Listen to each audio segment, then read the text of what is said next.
we move quickly to the issue of questions, and I will go this way. Number one, there are two questions for Professor Ihide. The first is, what are the implications of the bleak picture of Nigerian economy on funding of the universities? The issue here is, what role as other stakeholders? Because in the same economy, we have, you mentioned 2 universities that came up within the first 1,000 university. And we know too well that a private university was one of them, and no funding from any government. So people want to know, what do we do considering the bleak picture of Nigerian economy and funding that is resonating in many of the presentations? Are there other ways to handle that so that public university can be well positioned too to move forward, taking the funding structure as given? The second one is that you raise the need to explore all available platforms to reach students in delivery of lectures. But many times when this is raised, people feel some people are poor, they don't have devices and all that. Are we going to wait forever for that? And then COVID-19, we don't know the date when COVID-19 will give an ideal situation for contact learning. What do we do in the context of learning under COVID-19? These are two questions for Professor Ihide. For Professor Ajibola, you make us to understand that the status quo does not indicate that the Nigerian university system or the way we operate, that we are not positioned to impart development. We have not demonstrated that we are true repository of knowledge and learning that could promote maybe demand for most of the things that we do in the system. You said we are isolated, we are disconnected. And you raised the issue of funding of research. We are not representing the conscience of the nation, you know, and then because if we mention all these things without coming up with, because there are a lot of intellectual stars on the line, we want to know what we can do. Are we distracted? Is it that we are distracted, like Mr. Tokwetogun raised the issue of a low response to taking advantage of existing tech fund resources? When he mentioned about 28 all over the country applying in a particular year, is it that we are distracted? Is it that the access to that fund itself is constituting a kind of retraction to Nigerian researchers from thinking of that line of drawing research support and then channeling their work in that direction? So Professor Faborodesa, a question came, said, what do we expect from National University Commission as a way forward for the university during COVID-19? Is there, what do we expect? So these are the questions I could harness from what is coming in. And let me first give the floor to Professor Ihide, and then followed by, no, those are no, and followed by Professor Segun Ajibola, and then Mr. Togu will come, and Professor Mike Faborode will round it off. Thank you. Thank you, Professor Adebayo. I must confess, I've thoroughly enjoyed myself sharing in the presentations. I'll try to be very brief. There are two major issues when it comes to funding. We can look at the funding in COVID-19. For that, like I said before, if the federal government is very true when it issued a statement that its spending and its targets will not be affected. In other words, whatever budget it has prepared, even though we're now selling a barrel of oil for $35, even though you have to half the whatever it was the estimate was for oil, we've halved it. The federal government is saying that in order not to tamper with its commitments, it is going to extensively embark on external borrowing to bridge the funding gap. If the federal government keeps to that promise, and I want to believe that that is what they want to do, I don't see funding to universities being reduced because of COVID-19. Please, I use the word if. Yeah.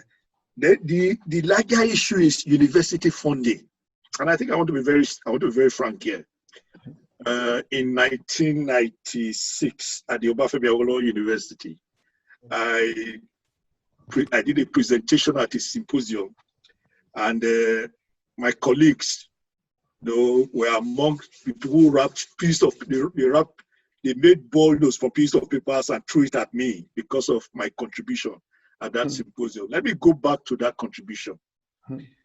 Now, the University of Stellenbosch, where I was before this time, had 4 sources of funding. If I can remember the 4 sources now. Number 1 is government funding,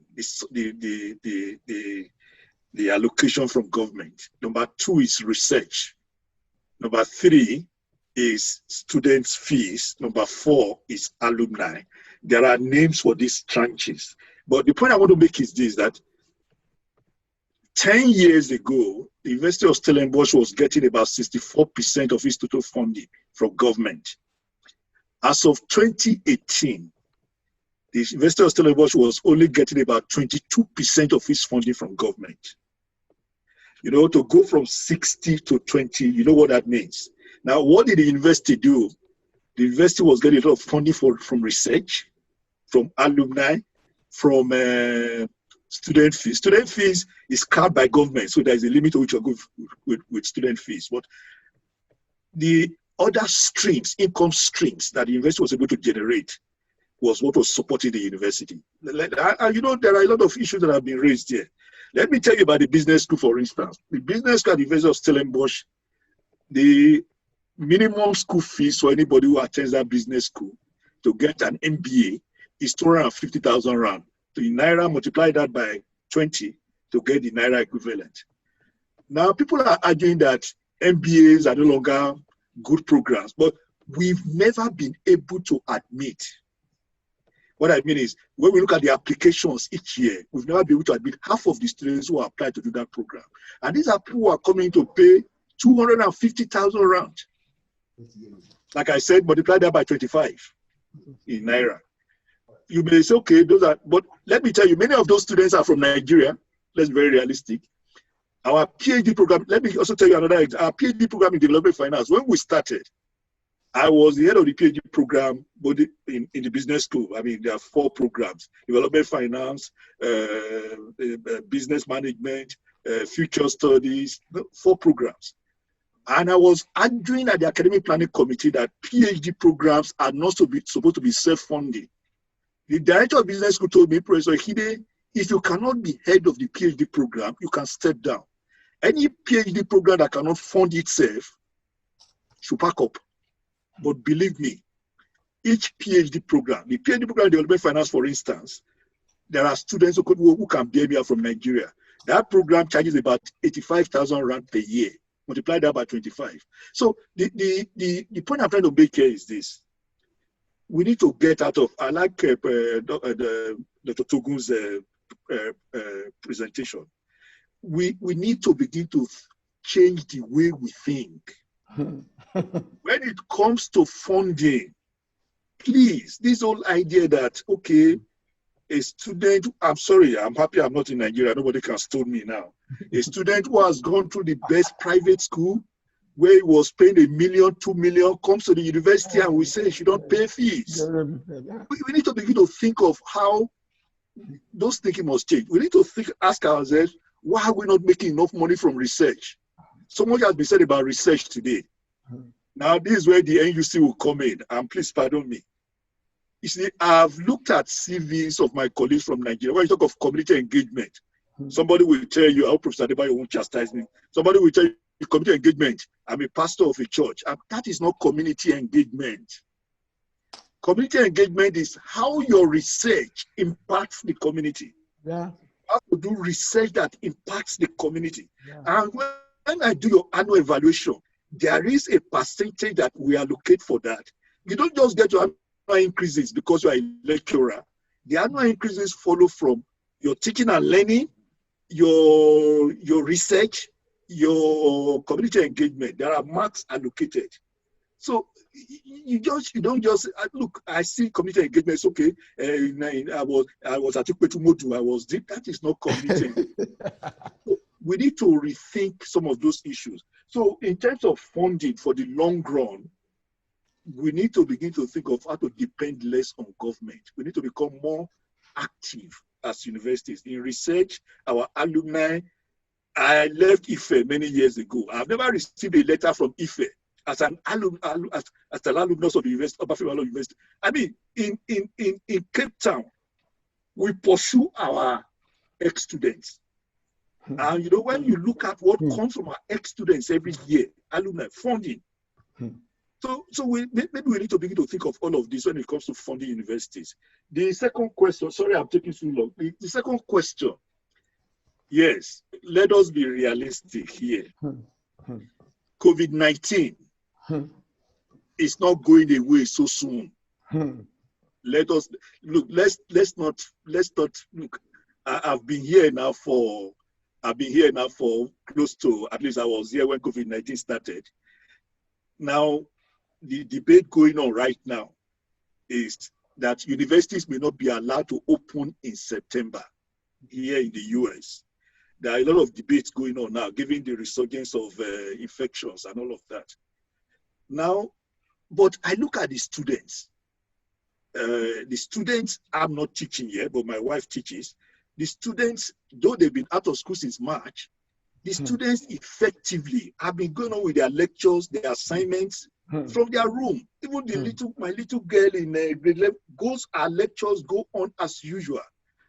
Now, but we need to be ready for how do we make students, I mentioned two issues, the issue of equity, the issue of access. Yeah. How do we create access? What do we do about internet connections? What do we do about electricity? We need to begin to think about that. That's why I spoke about blended learning. With blended learning, what we are saying is that if we have students at OAU who come from Ibadan, we should be able to create a brick and mortar center for them where we can put them in rooms with social distancing, where they will have access to electricity and have access to internet. We just need to think this through. So for me, we don't have a choice about this, but I hope we can to think of bringing 28,000 students together or 30 in Ife, and you are saying nothing will happen with COVID-19. Let's stop deceiving ourselves. It's not going to work. So we must begin to think seriously about what to do going forward. But the issue of equity, the issue of access, let's think of ways around those issues with COVID-19. So we stop there so that others can come in here. Thank you very much. Professor Segun Ajibola, please. Oh, sorry. Professor Segun Ajibola, yeah? Okay. I learned the Vice Chancellor wants to make a contribution. Sir, can you have the floor quickly? Professor Iyitope. Well, thank you very much. Can you hear me? Yes. We are hearing you very clearly. Okay, thank you very much. I want to once again appreciate all the panelists for the very robust contributions. Professor Mike Faborode, Professor Segun Ajibola, Professor Ihide, and then Mr. Tope Togun, who actually is my namesake. So I really feel I should make some clarifications on some of the issues that had actually been discussed. I want to agree with the panelists on most of the submissions, But there are some issues that I think will actually require clarification. Let me say that as a vice chancellor now, I've come to see so many things, that I can say are actually wrong with the educational system in the country, which I didn't see before I became vice chancellor. So one principal issue actually has to do with the funding in the universities.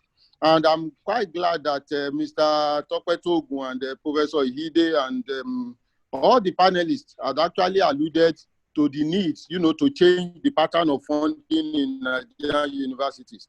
I want to tell you that as we speak, the accommodation in OAU is still 90 naira per session. And so you pay 90 naira per session for accommodation, and then you then pay 2,500 as maintenance, which goes back, to the hall or where the money is paid. So at the end of the day, as a student in OAU for the whole year, electricity, water, maintenance of the building, everything, you are paying $5, 2,590. And we expect that the halls of residence will be the best for the students.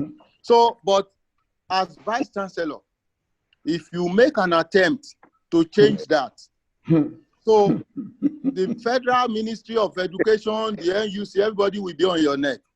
We can witness recently when the University of Maiduguri made an attempt to change their fees. Federal government gave a directive that they should go back and they should never attempt to do it again.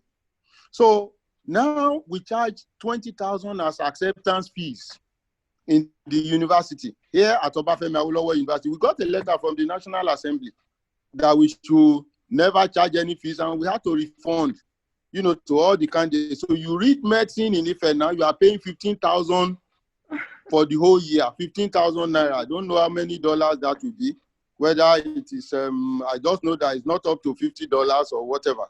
So that is what you pay to read medicine. But you go to the private universities, the minimum you can pay will be 1.5 million naira. And here in Ife, you are paying 15,000. You read law, you are reading law in OAU, you are paying 10,000 naira. And as vice chancellor, you can't take it. Even Senate cannot do it. So these are some of the issues. You go to budget. The budget, we are told, is envelope. What you are going to be giving is already there. So it's not an issue of the budget of OAU is about 12 billion, for the year. But you are not allowed to decide how you are going to spend the 12 billion. Everything is already fixed. So, and you can't change it. And you are not allowed to charge, to do whatever you want to do because, federal government says, the government is paying for everything. So as far as the government is concerned, everything is already taken care of. So those are things that have to change if we are going to be able to make some progress. Now we come to the issue of alumni. There's no doubt that some of these federal institutions are existing because of TED Fund and also because of the contributions of the alumni. People are doing so much. Our postgraduate school here was donated by only one alumni. After 40 years, he single-handedly built the postgraduate school. We are getting hostels donated. We are getting so many things, but must we continue that way? Must we allow people to come to school study without actually making any contribution? And that's why when people go on strike, there are no protests because the students are actually not contributing much, to whatever is going on. So, but I know the time is fast spent, but I just want to say also that Mr. Tokpetogun, talked about the National Economic Summit Group. I have never been invited to that group, and you don't want to go to a place where you have not been invited. So, and there are too many things going on in the country. You just see what people are doing. And let me also say this too, that personally, I believe that there is too much politicking in whatever we are doing. And that's why I like the reference to the chairman of council, the way vice chancellors are appointed. I always tell people that somebody like me would not have been vice chancellor if not for some kind of divine intervention. Let me put it that way. So because you must be politically connected, you must be able to lobby, and I don't have all those kind of connections to be able to get there. But I must say that by the grace of God, I got there. And there are no encumbrances for me. It has helped me because I can take my decisions without anybody breathing on my neck. So, but except for some of these issues. So the major issue here really is that autonomy that has been granted to the universities is just on paper. So we must give our universities that autonomy. We are discussing with our colleagues in other African countries, internationally, all over the world, and there are quite a number of things that we're doing together and we're working together. And then I also know that this COVID-19 has changed a lot of things, and that even the Federal Ministry of Education, the NUC, they are taking a second look at some of the things that we do. There's no saying that we have to go for blended learning, we have to invite the industries, we have to do all that now. But whether the structure of the university now, we allow even vice chancellors to do that, is another thing. So I want to thank, the panelists, and I want to say that it has been quite enlightening, Professor Hide, Mr. Tokpetogun, Professor Faborode, Professor Segun Ajibola. I appreciate all your contributions. We will take note of all this, and we will continue to struggle, to ensure that we put our universities at the global and international level, and that's what we've been trying to do every day. But there are some conditions that, had to change, for people to be able to use their intellect and their endowments to be able to promote the university maximally. Thank you very much. Thank you, sir. Let me call on Professor Segun Ajibola quickly. Professor Segun Ajibola, are you set for us? Or Professor Mike? Okay. Are you set? Okay. Yes, thank you. I think patients have been made even by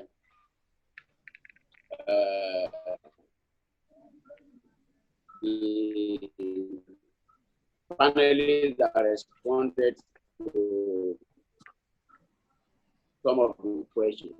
I just want to quickly point arising from the questions. Now I talk about the academic community being the conscience of the nation. Because if we can achieve this, so many other things will fall in place. But to be the conscience of the nation, it doesn't come cheap. It doesn't come cheap. You must, first of all, divorce yourself from any kind of vested interest. How leadership emerges also speaks to whether that leadership can play the role of conscience of the nation. Where there is godfatherism, you can't do it. I'm happy our PC made just very brief allusion to how he emerged.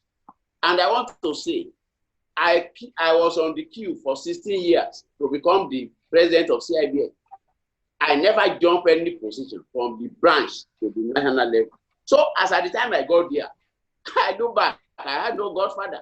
I had nobody that can dictate to me what to do. I had independence of mind. Now in the academic community as of today, how do we appoint the governing council, members of the governing council, and other principal officers? The moment any process is tainted, that not develop is becoming the conscience of anybody, talk less of conscience of the nation. So it must be a process that is completely devoid of any kind of problem of accountability. Like Mr. Togun said, I feel pained. I read it on pages of newspaper that NUC TED Fund is asking, how did this university spend TED Fund money? We want to come and probe, we want to come and audit, and so on and so forth. In an environment where such things are happening, such an environment cannot be the conscience of the nation. I used to listen very well to late Professor Ayodele Awojobi as an undergraduate student of Ife in the early 80s. And I used to ask myself, what was giving Professor Awojobi this audacity to confront the authorities? Because he had nothing at stake. He had nothing to seek after. And they could not accuse him of any vested interest. They could not accuse it of any other handis. If our university can develop to that level, then we'll be able to become the conscience of the nation. We'll be able to confront authority. We'll be able to ask for what we feel are the rights of the academia. We'll be able to challenge the status quo. But when we are here as academia, we are looking at one political appointment or the other, or we are looking at one, we are running after one contract or the other. There cannot be accountability. There cannot be seamless system. We cannot grow into a level where we challenge the untoward happenings within the larger society. So we need to campaign for that kind of system that will be devoid of vested interest, that will not be accused of lack of accountability, that will not be accused of leakages and wastages, that will not be accused of favoritism, that will not be accused of godfatherism. Then we can play the role of the conscience of the nation. Every other thing will fall in place. Thank you very much. Yeah. Thank you. Thank you. Thank you. Thank you. So they go on.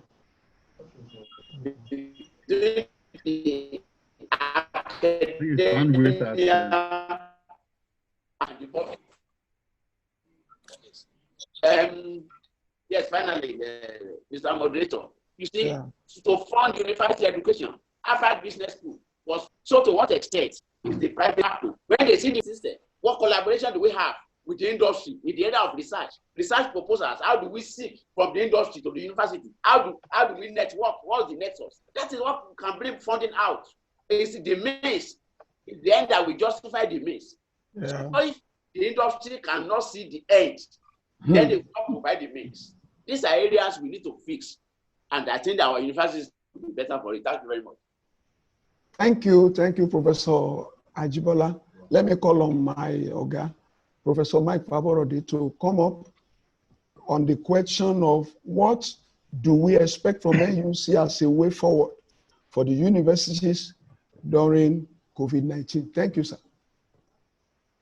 Yeah, thank you very much. I noticed that question, but there are some other questions that I scanned on the chat and on the Q&A, so I will also attend to them.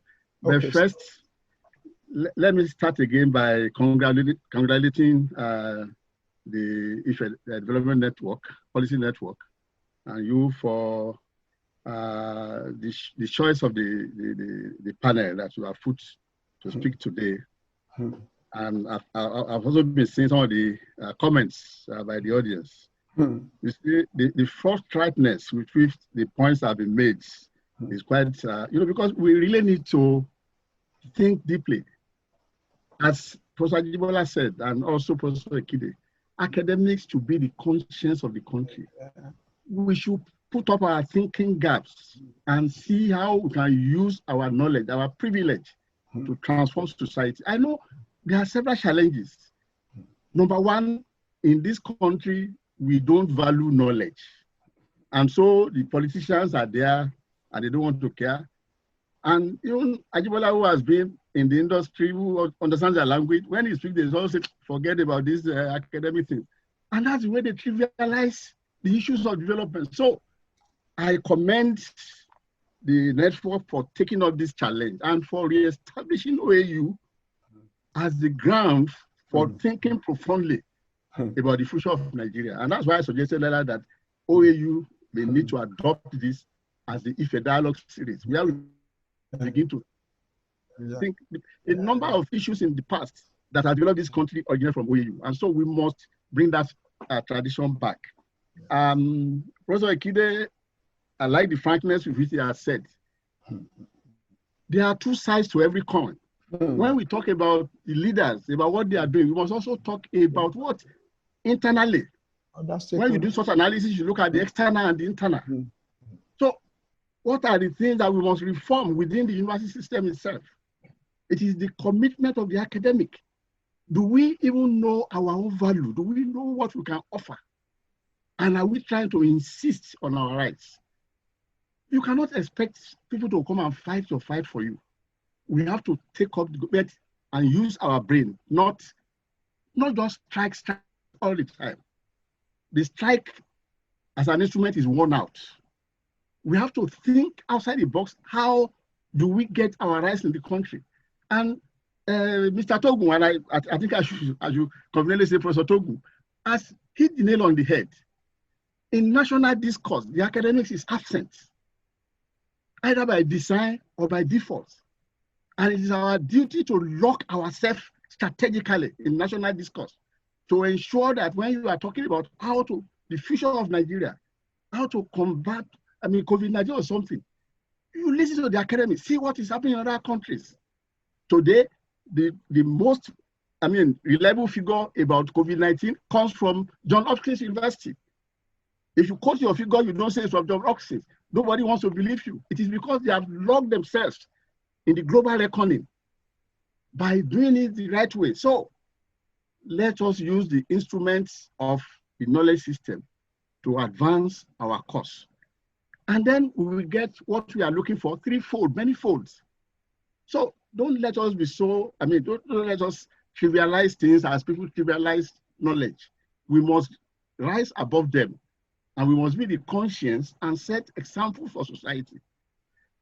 I'm happy that the Vice Chancellor was able to, give some reactions. I have been there, and I pity the current level and the current set of Vice Chancellors, the sort of things that are happening. Those in the National Assembly that have stayed there for more than 2 sessions and code, they have become more experienced. They now know how to, get things out of anybody. And it's unfortunate that those things must persist. Even when President Adebayo raised the issue in National Assembly, they swarmed on him and they didn't want him. He could not mention names, and they won't allow anybody to make such a point. But the fact is, people in agencies and something are suffering because the National Assembly wants to have their way at all costs. See what is happening between them and Ministry of Labor, the union minister who went there and so on. So, but in spite of all this, as academics, those of us in engineering, for example, and those in economics, we talk of the boundary conditions. We must operate within those conditions and still push ahead. You cannot say in spite of this condition, you cannot make it. So COVID-19, some universities have responded. Our responses have not been too adequate. But those that have responded, all those things have been collected by NUC, and I think the publication should come out. It is also to present it to the National Economic, the PDF, so they know that they should also look to the universities for solutions. The vaccines, the cures. Look at what the Redeemers University Center is doing. I think right now, we started with just about 5 centers, testing centers. Now we have 30. And I think at least 10 of them are related to universities. And that also leads to the point that Professor Togun has mentioned earlier. Science and tech wants to set up science parks and something. Unless these things are located concurrently with the universities, so we can have the triple helix, the industry, the universities, the academia, and governments working together, the foundation will be very shaky. And so see all the agencies that they have in the Ministry of Science and Tech, all the investment that have gone there, all these days, so do a cost benefit analysis. So that strategy has been wrong, and it should not be allowed to continue. So some people have raised the issue of how do we link up with the industry. Somebody said, why wouldn't the industry come? And industry will not be coming. They don't have to come. As they said, the development must start from the word go. We must begin to work together and plan together. And I'm happy, as Dr. Togun has hinted, we are forming the National Triple Helix Roundtable, where the captains of industry, captains of institutions, and government agencies that can understand can come together so that economic planning does not have to suffer from the intellectual contribution of the academia. So universities, we have to create communities close to the environment for knowledge and innovation to thrive. Look at Stanford University and Silicon Valley. Most of the innovations will come from Silicon Valley. But there is a mutual relationship between Silicon Valley and Stanford University. So, and that is sort of thing that we are trying, to create here. Stellenbosch, Cape Town, that Professor Ikide has mentioned, that is the Cape Silicon Valley that is also growing up there. That is the way that universities should begin to grow communities, and then you have startups and industries coming up. I have shown that that is the way that most of the innovations and things that will change society will come from. So, but I want to appreciate the contribution by the panelists. They have been very incisive. They have shown that this is not just a trivia, this is not a child's play. And I'm happy that the moderator has promised they will develop a policy brief out of this. So everything will not just go back and stay in the shelf as it used to be. Let's also be committed to advance this thing forward. This series continues. And so we must bring out solutions and reason together.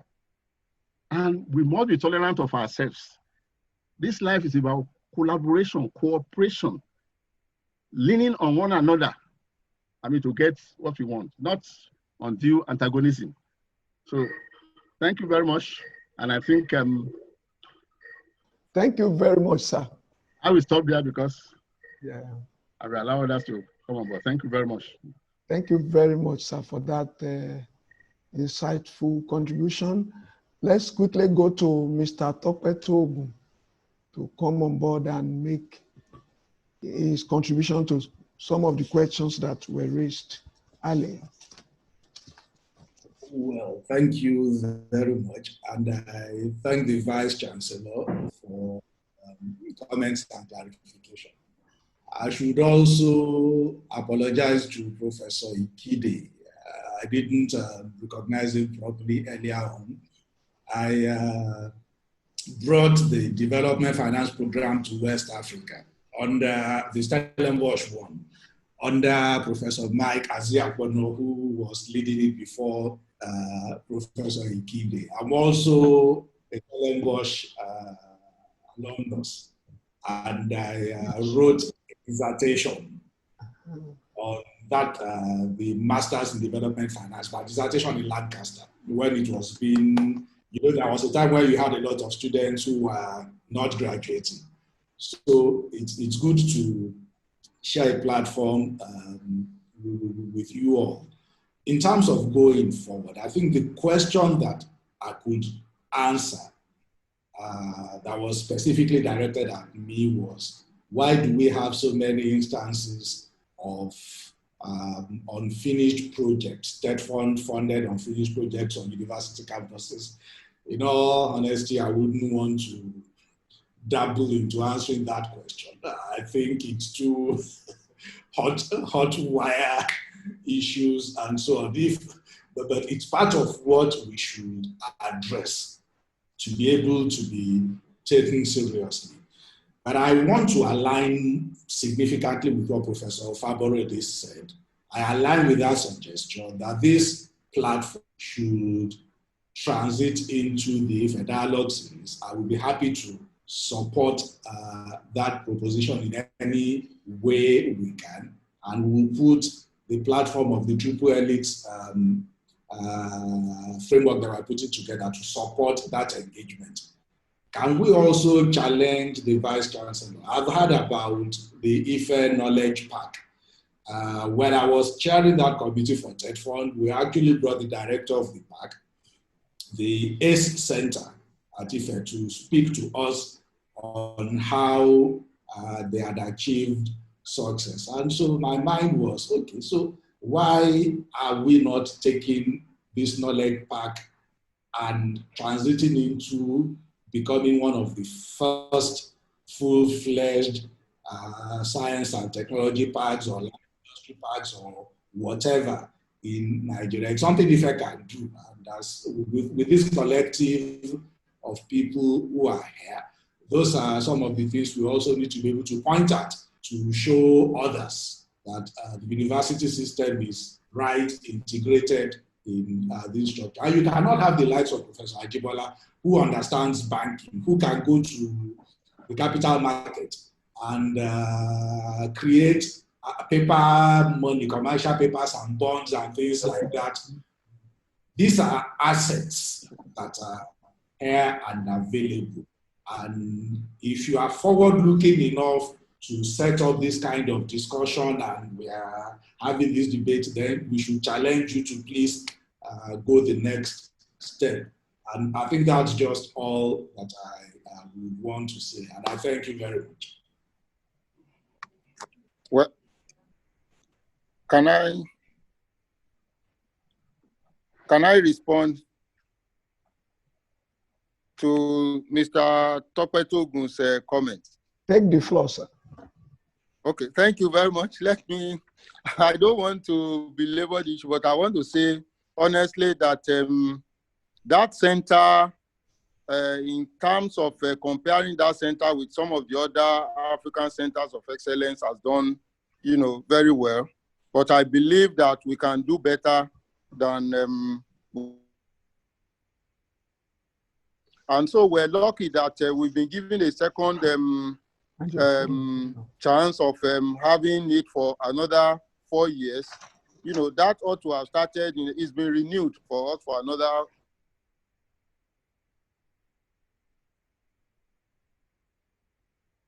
But the second phase to take us, actually to what Mr. Topetogun is talking about now. So we'll be very glad to partner with you and partner with, others in the industry, to ensure that we actually take this further. There are challenges, but they are not insurmountable, really. And that is one thing that I've seen, that in terms of intellectual endowment, we have it in quantum in our universities. OAU, for example, has over 400 professors. So, and I know in Ibadan and maybe in UNILAG too. So, but here at OAU, and talk about any area of knowledge. So we have people here. So what we have been trying to do is to try to look at the future. This series that we are having is one of those things that we said, look, as a university, we need to set up something like this, and that we need to support it and ensure that we use it as a forum, to garner a lot of information and knowledge from the experts, outside even the university system and within the university system. And I'm happy that we have succeeded in doing that, at this preliminary stage, and we will go further. So let me say that we need, a kind of force.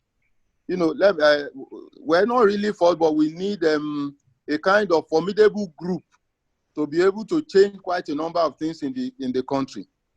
For example, it may surprise you to know that in the universities, our curricula operate on what we call the basic minimum academic standards. And so the basic minimum academic standard has 95% of what you are expected to teach on any program. If you copy it verbatim, then you are okay. If you deviate from that, then you probably will not get accreditation. So, but now even the NUC has realized that by itself is not giving the universities the autonomy and the leeway to be able to innovate and for innovation and, things of that nature. Yeah. So the NUC is now coming up to say we need to reduce it, maybe give the universities 15% leeway to be able to inject some other things into the curricula. So it cuts across. So what we teach in NIFE is what people teach at Ibadan, or they teach in Lagos or Babcock or ABU or whatever. Is the same that you teach. And universities cannot survive that way. So one other thing that we have also tried to do in IFE is to reposition IFE for the future in terms of certain programs that we believe actually are very, very important for the future. For example, technology. So the African Center of Excellence is there, and we are trying to reposition in that direction. Then communication is also changing. And AU currently, we don't have any program in mass communication. And so we are putting that in place, and we have gone far as that is concerned. And we also have realized that there's no federal government institution in Nigeria that has any program in aerospace or aeronautic engineering. And so we are positioning that the building is almost ready. The department is constituted, and so we know that the future of travel actually is in the air. So we have tried to look at the future, not just what we are experiencing now, and to put certain things in place, that we promote the university. So I want to assure Mr. Atokweto Ogun that anytime we are invited as a university, even if we are not invited, from this moment on, we will try to put ourselves into some of those groups so that our voices will also be heard. For Professor Ihide, let me say this, that I have been to his school, the business school at Stellenbosch. I also have a degree, a PhD from the University of the Western Cape. So, and I've taught at the University of Witwatersrand for more than 10 years. I was visiting lecturer and I was there almost every year, to teach for a minimum of 4 weeks. So I know I'm quite familiar. I was visiting professor there for 1 year before I took up, monthly kind of engagement there. So I know that there are certain things that they do there, but we must change our structure, in the university. And I think that the CVC is in a position to be able to change some of these structures through the NUC. And we are actually working on that. Some of us are already putting heads together to see what kind of recommendations, what kind of engagements we can make that we allow people, to actually enjoy the kind of autonomy that should be within the universities. So thank you very much. Thank you, sir, for the contribution. Where do we go from here? Let me say that this is the first in the series on Nigerian university and development process. The university in Nigeria must take its place.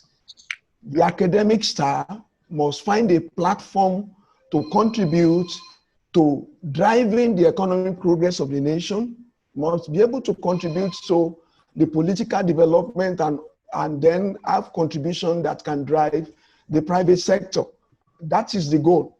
So this is the first in the series, and I want to say that a policy brief will follow on all we have discussed today and will be circulated widely to all those who have participated today and to as many as we could reach. Then all the slides that have been presented today will also be made available to all the participants whose address are with us on the network. Let me say that by the grace of God, on the 22nd of July, another series will be coming out. That's fortnightly. Every 2 weeks, I believe we should be interested in thinking, we should be interested in talking on critical issues. We still have on the list going deeper into issue of funding, issue of unionism and university education, how best to position unionism to drive progress in the university system. Issue of the learning process, learning delivery of learning in university system. All this will be taken on, but latest within the next 48 hours, the next topic will be announced, and then the panelists also will be indicated for us to prepare for the 22nd of July. I want to thank all the panelists who have, by sacrifice, accepted our invitation. We have no honorarium to give anybody. We just see it as a national contribution. I got this as a burden as we were locked up during COVID, and I believe part of the way to contribute as intellectuals is to create platform for us to talk. And I thank God for the Vice Chancellor who decided to nurture the idea to this level. So I want to say that we're going to meet again on this platform by God's grace on the 22nd of July. That's a Wednesday again, and that's exactly 2 weeks from this time, to take up another topic that is very critical to the running and operation of Nigerian university system with a view to be able to position it in its developmental role and to support the Nigerian economy in the way it's supposed to be. Thank you very much, Mr. Atokweto Ogun, for coming on board. Thank you to Professor Mike Faborode. Thank you to Professor Ihide, who happened to be my teacher in the university back then, and to my Vice Chancellor, who has been there as a good mentor. Thank you, everybody. Thank you, great participants. We meet by the grace of God on the 22nd of July. Or the Vice Chancellor has something to say before I round off? Sir? There's nothing more to say other than to thank all the panelists and participants, and to thank you too for your efforts and for moderating this. And then also for the technical crew, we also must appreciate them. So thank you, everybody. Thank you, sir. Thank you, thank you, thank you. See you again 2 weeks' time. Thank you to everyone. Thanks a lot. Yeah. Thank you, Professor Prof, Akide. thanks you. And Professor Jibola, thank you also.